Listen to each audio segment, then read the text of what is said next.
Assalamualaikum warahmatullahi wabarakatuh. Sahabat Songkolingi 92, Alhamdulillah Senin jelang dini hari 20 September 2021 kita berjumpa kembali dalam rubrik Dunia Lain.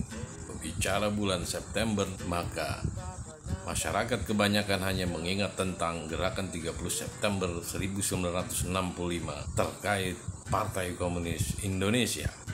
Tapi bagi mereka yang terlahir tahun 1970-an dan sebelumnya, maka bulan September, tepatnya tanggal 12 September 1984, tepatnya di Jakarta Utara, terjadi pembunuhan.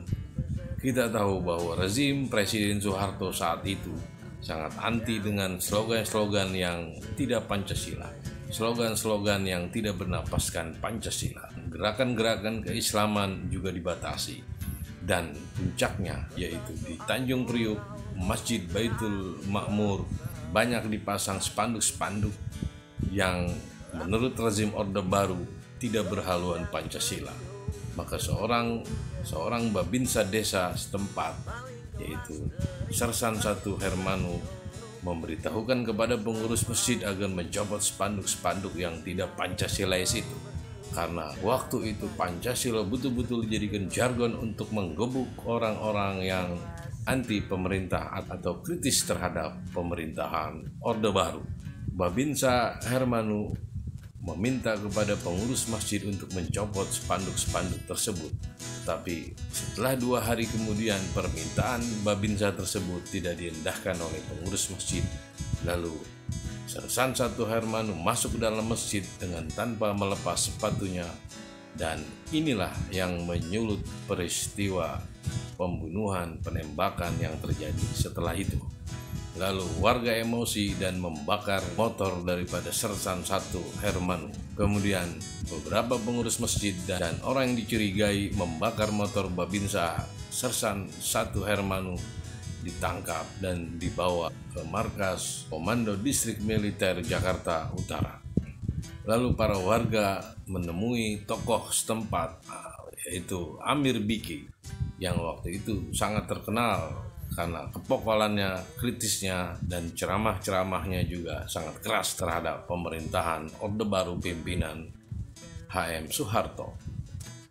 Kemudian Amir Biki dan beberapa orang mendatangi markas Kodim Jakarta Utara untuk meminta agar 4 warga yang ditahan segera dibebaskan. Namun permintaan tersebut tidak diendahkan. Lalu Amir Biki bertemu dengan tokoh-tokoh muslim di Jakarta, dan mereka berkumpul membuat mimbar lalu mengultimatum kepada markas Kodim Jakarta Utara agar jam 23 tanggal 12 September 1984 agar 4 orang yang ditahan segera dibebaskan. Namun permintaan tersebut tidak diendahkan, dan Amir Biki beserta jamaah mendatangi markas Komando Distrik Militer Jakarta Utara. Terjadilah kerusuhan, banyak penembakan. Menurut Kontras, apa yang disampaikan oleh pemerintahan Orde Baru bahwa yang meninggal adalah 25 orang dan luka-luka 55 orang itu berbeda dengan kesaksian yang disampaikan oleh para saksi dan keluarga korban. Sahabat Songkolingi 92, bagi orang yang terlahir setelah tahun 1980, mungkin peristiwa Tanjung Priuk bukan apa-apa. Mungkin juga tidak pernah mendengar, tidak terlalu sensitif dengan peristiwa Tanjung Priuk. Padahal pada waktu itu rezim Soeharto benar-benar keras terhadap gerakan-gerakan Islam, apalagi Islam yang dianggap sebagai ekstrim kanan. Maka dari itu sahabat Songkolingi 92, berlaku adillah. Marilah kita membaca segala macam hal yang terjadi, yang sedang terjadi, yang telah terjadi secara seksama dan teliti agar kita selalu adil dengan suasana dan kondisi pada saat ini. Bahwa ketika kita mendengung-dengungkan rezim ini anti-Islam, rezim ini selalu mengkriminalkan ulama, umat Islam dan sebagainya, maka kita pun harus berkaca dari sejarah bahwa memang terjadi keanehan dalam perpolitikan Indonesia, bahwa sejak zaman Orba dan Orde Reformasi memang banyak hal-hal, banyak peristiwa yang sekiranya bisa dianggap sebagai sebuah pembungkaman terhadap Islam. Maka dari itu, sportiflah dan telitilah sejarah yang sebenarnya agar kita tahu dan kita bijak dengan apa yang terjadi pada saat ini dan tidak serta-merta melupakan daripada kekejaman Orde Baru pimpinan HM Soeharto. Salam Bekasi, salam peradaban. Wassalamualaikum warahmatullahi wabarakatuh.